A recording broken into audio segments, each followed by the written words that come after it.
Hello അപ്പോൾ നമ്മുടെ കഴിഞ്ഞ വീഡിയോയിൽ ഇശാൻകുട്ടനെ സൈക്കിൾ സർപ്രൈസ് ആയിട്ട് കൊടുക്കുന്ന വീഡിയോ ഒക്കെ എല്ലാവരും കണ്ടായിരുന്നല്ലോ. കാണാത്തവരുണ്ടെങ്കിൽ ചാനൽ ചെക്ക് ചെയ്തിട്ട് വീഡിയോസൊക്കെ കണ്ട് ഇഷ്ടപ്പെടുവാണെങ്കിൽ ഒന്ന് സബ്സ്ക്രൈബ് ചെയ്ത് കൂടെ ഗൈസ്. അപ്പോൾ രാവിലത്തെ സൈക്കിൾ ഔട്ടിലൊക്കെ കഴിഞ്ഞ് കുളിച്ച് നേരെ ഗുരുദേവൻ അപ്പൂപ്പൻ്റെ അടുത്ത് സൈക്കിളും കൊണ്ട് എത്തിയിട്ടുണ്ട്.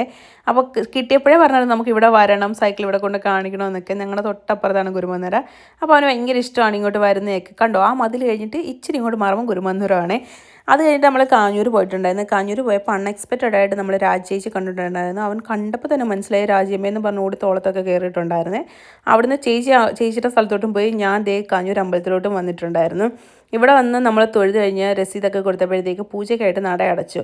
പിന്നെ നമ്മൾ നേരെ കുറച്ച് നേരം വെളിയിൽ വന്നിരുന്നു കഴിഞ്ഞാൽ നമുക്ക് പൂജയുടെ പ്രസാദമൊക്കെ കിട്ടിയപ്പോൾ ദേ മുല്ലപ്പൂമാല ഞാൻ ഇന്ന് ആഗ്രഹിച്ചത് ഈശാൻ്റെ ബർത്ത്ഡേ ആയിട്ട് ഒരു മുല്ലപ്പൂ ഒക്കെ വാങ്ങിച്ച് തലയിൽ വെച്ചാലൊന്ന്. പിന്നെ മുടി മുട്ടറ്റം കിടക്കുന്നതുകൊണ്ട് ഞാൻ അതങ്ങ് വേണ്ടാന്ന് വെച്ചിട്ടുണ്ടായിരുന്നു കേട്ടോ. ഞാനൊരു അതിശക്തി പറഞ്ഞതാണ്, കാര്യം മുടി ഇല്ലല്ലോ. അവിടെ നിന്ന് ഇറങ്ങിയപ്പോൾ അവന് ദാഹിക്കുന്നെന്ന് പറഞ്ഞ് ഓറഞ്ച് ജ്യൂസ് വാങ്ങിച്ചു കൊടുത്തു.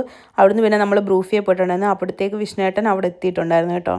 പിന്നെ നമ്മൾ അംഗൻവാടിയിലേക്കുള്ള കേക്കൊക്കെ വാങ്ങിച്ചിട്ട് നേരെ അംഗൻവാടിയിലെത്തി. ട്യൂഷനിലേക്കുള്ള കേക്ക് നമ്മൾ എടുത്തില്ല, കാര്യം മെൽറ്റായി പോകുമല്ലോ, അത്രയ്ക്ക് നല്ല വെയിലല്ലേ ഇപ്പോൾ, അത് കാരണം അത് എടുത്തിട്ടില്ലായിരുന്നു.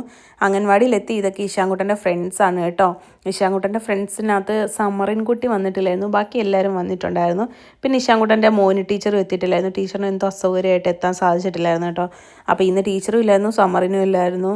ഇശാൻകുട്ടനാണെങ്കിൽ ഭയങ്കര സന്തോഷത്തിലാണ്, കൂട്ടുകാരും ഭയങ്കര സന്തോഷത്തിലാണ്. ഇവിടെ പിന്നെ എല്ലാവരുടെയും ബർത്ത്ഡേ ഇങ്ങനെ കേക്ക് മുറിച്ച് ആഘോഷിക്കും കേട്ടോ. അവർക്കൊരു സന്തോഷമല്ലേ, പിള്ളേരല്ലേ.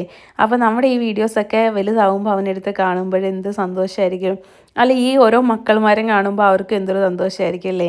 യൂട്യൂബ് കൊണ്ട് അങ്ങനെ ഒരു പ്രയോജനമുണ്ട്. നമ്മുടെ പഴയ വീഡിയോസൊക്കെ അതിനകത്ത് കാണും. കുഞ്ഞുങ്ങളൊക്കെ വലുതായാലും അവരുടെ കൊച്ചിലേ ഉള്ള കാര്യങ്ങളൊക്കെ അവർക്ക് കാണാനും ആസ്വദിക്കാനും ഒക്കെ പറ്റും. നമുക്കൊന്നും അങ്ങനെയൊന്നും പറ്റിയിട്ടില്ല. എനിക്കൊക്കെ പിന്നെ ചെറിയ ചെറിയ ഫോട്ടോസെങ്കിലും ഉണ്ടെന്ന് പറയാം. അതിന് മുമ്പുള്ളവർക്ക് അതുപോലും ഇല്ലായിരുന്നേ. അപ്പോൾ എല്ലാവരും കൂടെ ദേ കേക്കൊക്കെ മുറിച്ച് ടീച്ചർ ഇശാൻകുട്ടൻ്റെ വായിലൊക്കെ വെച്ച് കൊടുത്തു. ഇശാൻകുട്ടനും ഭയങ്കര സന്തോഷമായി. ഇശാൻകുട്ടൻ ഫ്രണ്ട്സിനെല്ലാം കൊടുത്തു. ധ്രുവിനാണ് കേട്ടോ ആദ്യം കൊടുത്തത്. ധ്രുവായിട്ട് എപ്പോഴും വഴക്കൊക്കെ ഇടും, പക്ഷെ ഭയങ്കര സ്നേഹമാണ്. ആ വഴക്ക് ഇച്ചിരി നേരത്തേക്ക് ഉള്ളു കേട്ടോ. എടാ ധ്രുവേ, എടാ ഇശാനെ എന്ന രണ്ടുപേരും കൂടെ. പക്ഷേ എന്നാലും എല്ലാവർക്കും തമ്മി നല്ല സ്നേഹമാണ് കേട്ടോ. അപ്പോൾ നമ്മുടെ ബാക്കി വിശേഷങ്ങളൊക്കെ ആയിട്ട് അടുത്ത വീഡിയോയിൽ കാണാം. ഇനി അടുത്തത് നമ്മൾ ട്യൂഷൻ സെൻറ്ററിലോട്ട് പോകുന്ന വീഡിയോ ആണ്. അപ്പോൾ നാളെ ഞാൻ ആ വീഡിയോ അപ്ലോഡ് ചെയ്യുന്നതായിരിക്കും. എല്ലാവരും കയറി കാണണം.